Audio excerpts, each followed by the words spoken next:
আপনাদেরকে বলতে চাই, ৭১-এর জামাতকে দেখুন। আমি তাদেরকে বলতে চাই, ৭১-এর জামাতকে দেখেছি, আপনারা চোখ খুলে ৯১-এর জামাতকে দেখেন, যাদের সহায়তায় ক্ষমতায় গিয়েছিলেন।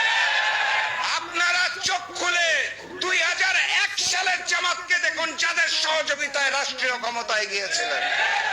আপনারা চোখ খুলে সেই মজলুম জামাতকে দেখুন, যারা ফ্যাসিস্ট হাসিনার আমলে বুক পেতে দিয়েছিল রক্ত দেওয়ার জন্য নতুন বাংলাদেশে।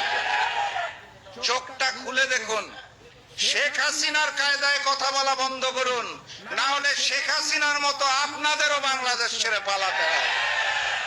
সংগ্রামী সাথী এবং বন্ধুগণ, বক্তব্য দীর্ঘায়িত করব না, শুধু আহ্বান জানিয়ে যেতে চাই, আগামীকাল ৩ তারিখ আন্দোলনরত ৮টি দলের শীর্ষ নেতাদের বৈঠক আছে।